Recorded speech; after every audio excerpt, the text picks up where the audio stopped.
that Yeah. every prison that men build is built with bricks of shame, and bound with bars lest Christ should see how men their brothers maim.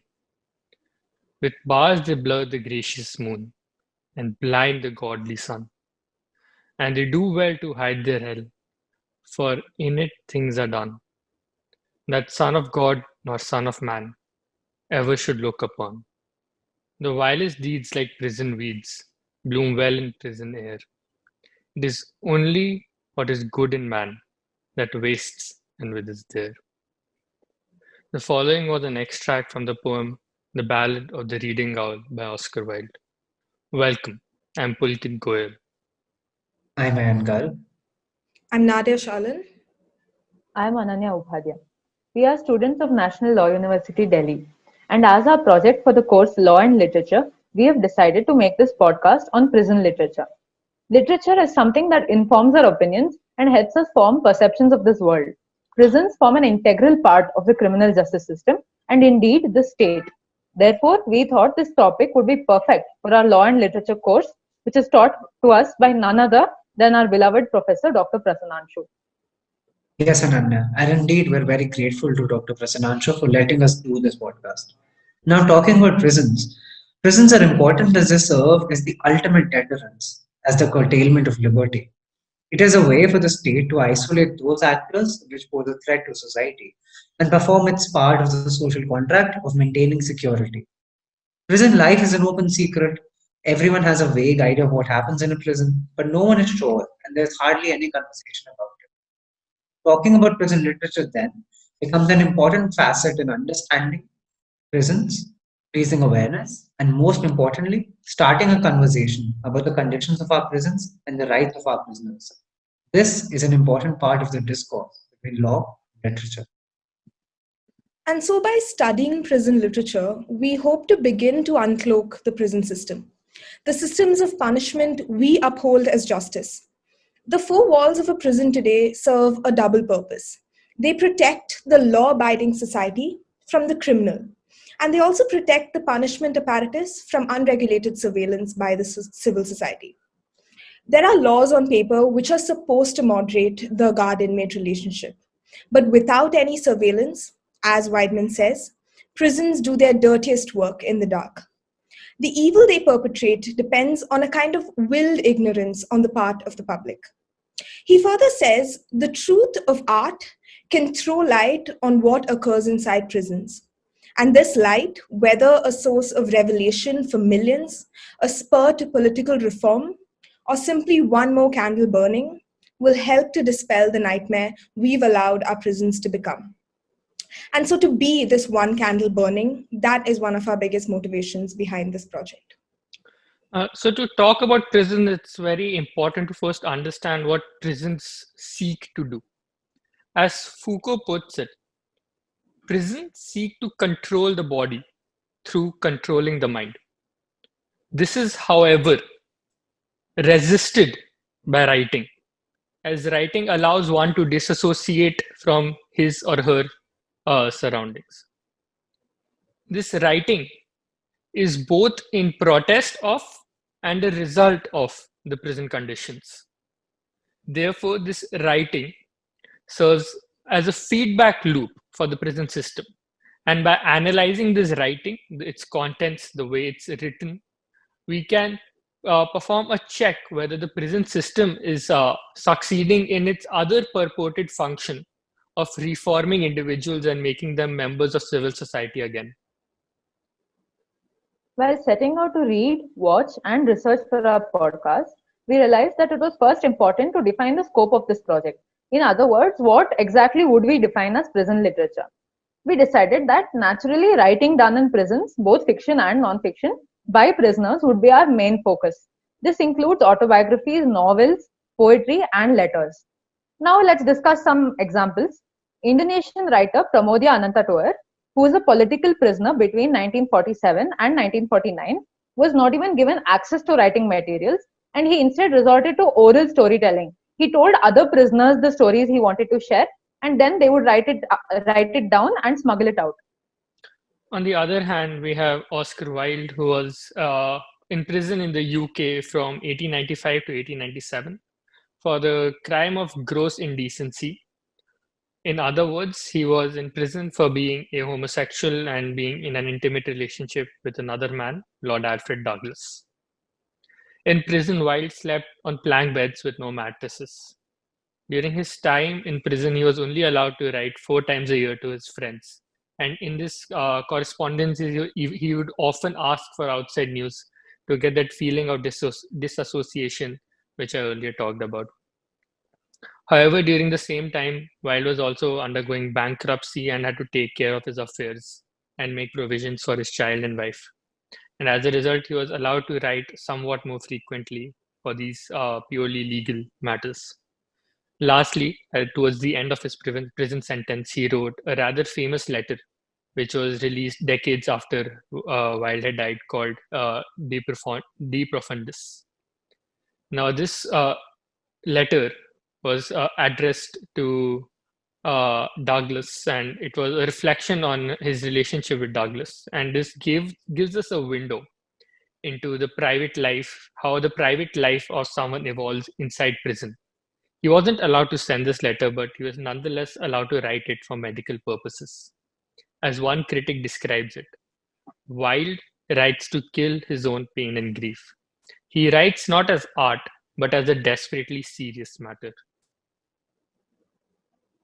Lastly, we'll also talk about the bad boys of Bokaro jail.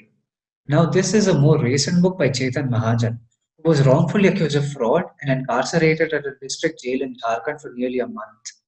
This work affords a unique perspective. It is that of a privileged member of society who is now experiencing a novel world of submission and the delay of justice, and also interacting with people outside his own social circle. And so, with these examples, you see that we are trying to explore authors that represent a diverse background in terms of in terms of geography, time, duration of incarceration, and language. In fact, there is also a differentiation in terms of their writing experience. While some of them were political prisoners who wrote extensively before, during, and after their incarceration, for example, Oscar Wilde, Vol Soyinka, and Arun Ferreira, prison may often make authors out of people who never dreamt of becoming writers, like Chetan Mahajan, who has since left his corporate job to start a writing retreat in the Himalayas, or Demetrius Buckley, who is currently serving a sentence in the state and has won awards for prison writing.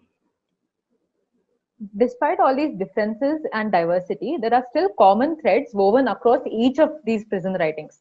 The research paper Towards a Prison Poetics posits that there are certain recurrent themes and tropes that would allow us to formulate a genre of prison literature. We will analyze these in our further episodes and specifically delve on possible distinguishing factors that may set apart Indian prison literature from the rest. For instance, caste. Yes, and now I'd like to add a note that while our studying and podcast is supplemented by literature written by authors who were not prisoners themselves, as well as research papers, it's necessary for us to recognize that they are not the same. Prison literature written by non prisoners and written outside prisons may not encompass the same factors which we wish to study. While that may capture prison life immaculately from a factual point of view, it would not have the same psychological value as a book actually written from inside prison or someone who has experienced prison firsthand. While the isolation and frustration may be written about, the complexities of prison and the alternatives available outside prison may not be explored. And so, why are we using both categories of these works? The reason being, the lives of prisoners have been, for the better or the worse, a subject of curiosity for writers and filmmakers. The violence and cruelty meted out to prisoners is a public secret, a secret that we have become way too comfortable acknowledging, often sensationalizing, and featuring frequently in the entertainment that we consume. While working with prison literature, it thus became important to us to find authentic sources created by people who have experienced the prison system and thus their works are informed by their own lived experiences. And works like these reveal multiple facets of prison life: their living conditions, the psychological effects of incarceration, their relationships with other inmates, power dynamics with the authorities, etc. Now, works by those who do not have first-hand experience with prison systems still cover these areas or may cover these areas. and sometimes in a rather accurate manner, as some films like Shawshank Redemption manage to do. However, one cannot simply ignore the dramatization and the appeal to public sentiment and limited understanding of the system that is bound to creep in. Now, this might happen because of several reasons, as films are often made for commercial purposes and they need to appeal to what society feels prison is like. Or the books might be written to be sold and not as personal memoirs. And as a result, again, need to find their place in a commercial system.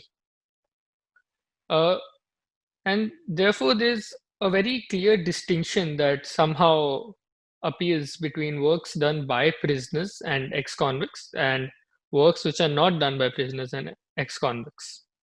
To demonstrate this, we have picked popular TV shows, movies, and books that a lot of us would have read, watched, consumed in some manner. And these works end up forming our perceptions of prison and end up creating these myths about what prison life is like, which is very different from ground reality. Examples of these movie shows could be, like I said before, Shawshank Redemption or The Green Mile or Brubaker. And some very popular TV shows, on the other hand, like Brooklyn Nine-Nine and Orange is the New Black. Just to give you a taste of what prison myths we are talking about, it's a very common trope. Like whenever we see a prison in any of these TV shows or movie, everyone in there is a convicted criminal. Now, they might not be criminal in the sense that they were wrongly accused or wrongly put in there. Nonetheless, they are convicted by a judge or jury. However, this is simply not true.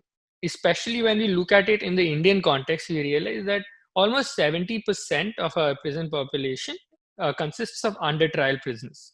Now, under trials are people whose cases are still going on in court, but nonetheless they are in prison, so that they could be kept away from society as a preventive measure or to prevent them from tampering with evidence or causing difficulties in investigation. We would like to explore why certain topics, ideas, myths about prisons have survived through the ages and have, as a result, shaped the popular understanding of prisons and contrast it with what the actual reality in prisons is like. Before we go, we'll leave you with a brief outline of everything we intend to cover in this podcast. Firstly, we wish to cover recurring themes in prison literature from across different time periods and jurisdictions, thereby trying to imagine a sort of genre of prison literature. We'll also be covering the importance of affording prisoners the right to write, that is, the ability and the right to write, which is generally considered a privilege. Furthermore, we look at the legality of writing from prison, the depiction of key actors, the prisoner, that is, the prisoner himself or herself, the other inmates, the guards and the superintendents, and of course the lawyers, as well as the rich prison vocabulary that has developed within the secluded walls of the prison, are two other factors we wish to cover. Lastly, we'll look at the value we as law students have gained from this understanding. Stay tuned for more from our podcast, From and On Prison Literature, a podcast on prison literature. Thank you.